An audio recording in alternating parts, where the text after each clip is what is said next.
For women, concealed carrying a firearm is not as simple as slipping on your faithful inside the waistband holster like it is for guys.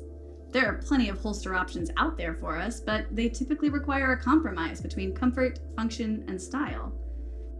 But do we have to make that compromise? Despite popular belief, purse carry is actually a great option. You always have it with you, and you trust it to transport your money, IDs, phones, and other essentials. So let's take an honest look at what it takes to off-body carry in your purse. Drawing from a purse is a different process and requires practice. Having a purse that is designed to carry a handgun, like this Iris purse from Cameleon bags, is ideal. These usually have a dedicated pocket to holster and secure a handgun. You need to be able to grip your gun and draw it without anything getting in the way or getting stuck in the trigger, potentially causing an accidental discharge. The first step is to unzip the pocket where the firearm is holstered. I also want to point out that any holster zippers should be located against your body. You'll want to have this completely unzipped, not partially, to avoid any chance of snagging when you draw. A big factor in this is placing the holster at an angle that's comfortable for you and allows the gun to easily clear the pocket. If the pocket is accessed with both top and side zippers, you'll need to determine which is more comfortable and natural for you prior to positioning the holster in place. After you've unzipped your purse, you want to reach in with your hand and get a solid grip on the firearm. If you're in a situation or area where you're uncomfortable, for example, by yourself on a parking lot at night, it's not a bad idea to already go through these first two steps, unzipping and gripping, so you can react quickly if a situation occurs. After you have your grip, you want to pivot the gun to point in the direction of the approaching threat. Then you want to draw. Now, this is where you really need to plan around your particular purse and practice accordingly. Are you going to let the purse fall away during the draw?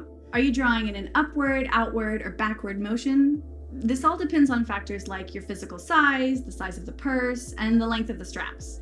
You'll have to work with your purse to determine what works best for you. And once your firearm is drawn and clear of the purse, you want to extend your arms, get your sight picture, and fire. Practicing with your purse is absolutely critical in being able to draw quickly and effectively should the need ever arise.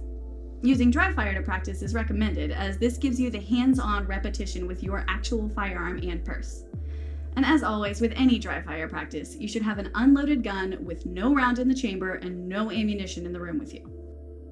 In this series, we'll demonstrate realistic scenarios where you will need to pull your firearm quickly and how purse carry can be used in those situations. We'll also touch on the legal concepts you need to consider in each of these situations. It's very important that you understand the laws regarding the carrying of firearms and any permits or licenses you need to do so. If you have any questions about the laws in your state regarding carrying off-body or anything else related to firearms or self-defense, give US Law Shield a call and ask to speak to your independent program attorney. And remember, always be safe and in style. Stay tuned for future episodes where we'll show you how to utilize purse carry in real-world scenarios. In the meantime, head to the URL below to get $100 in free gifts from US Law Shield.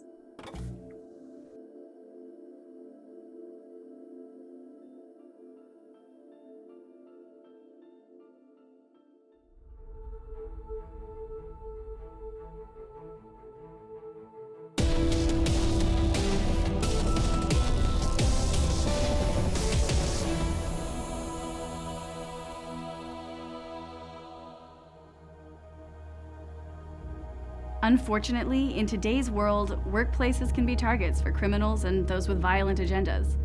Whether or not you can carry at work will not only depend on the law in your state, but also on your company's policy, so you need to know and understand both. Now, let's watch how quickly and unexpectedly things can escalate in an office setting.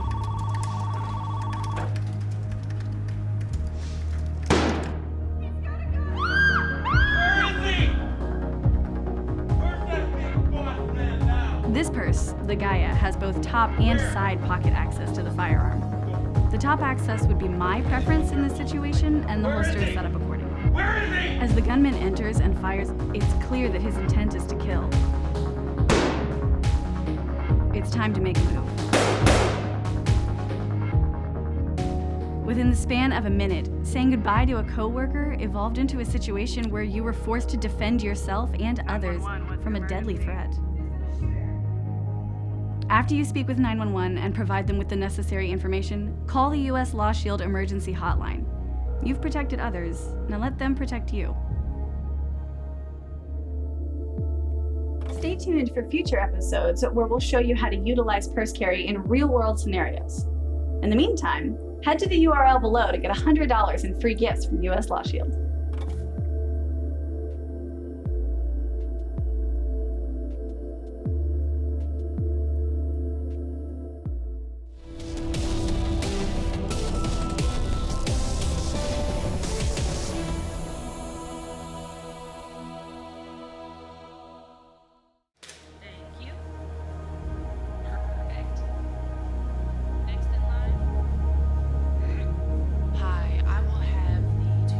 This particular purse, the Hephaestus, has exterior zippers for side access.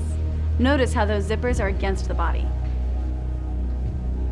Everybody on the floor! There's an exit, and you try to make a run for it. But one of the gunman's rounds hits the wall. These employees have no way to defend themselves. Calm down, alright? It's gonna be okay. Alright? No one has to be hurt today. Give me the money now! It'll be okay. Just calm down. Now's the chance, before the gunman hurts someone else.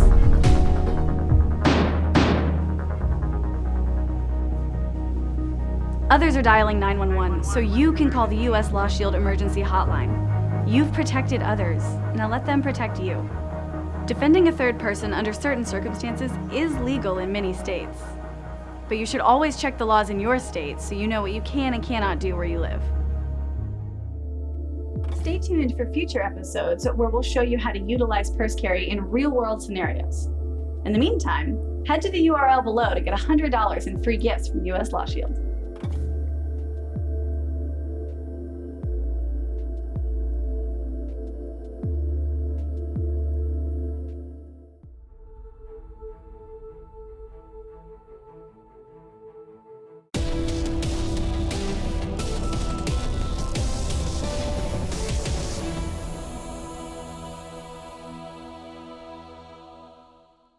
Now, here's a situation we all find ourselves in. Our arms full of shopping bags.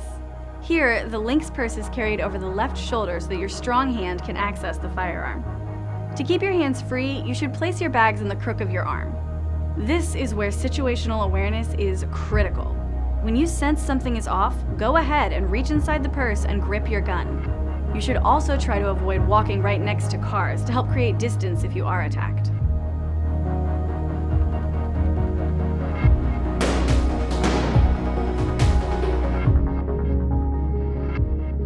Remember, when you speak with the 911 operator, only tell them your name and that you're the victim of a crime, the location of your emergency, what emergency services are needed, and a general description of what you're wearing to avoid any confusion by the police when they arrive. After you speak with 911, you should call the U.S. Law Shield Emergency Hotline.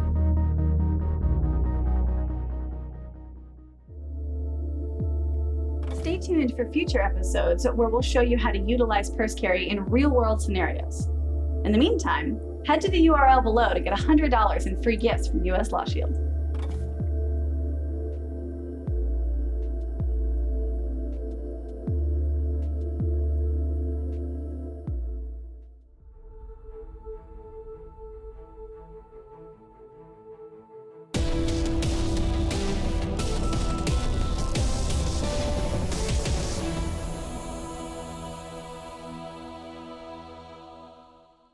Every state has unique laws regarding the possession of a gun in your car, so it's best that you speak with an attorney prior to carrying a firearm in your vehicle.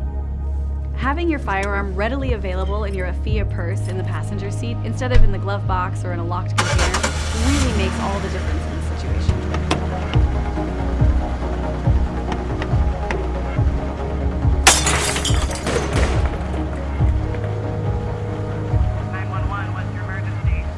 After you speak with 911, call the U.S. Law Shield Emergency Hotline.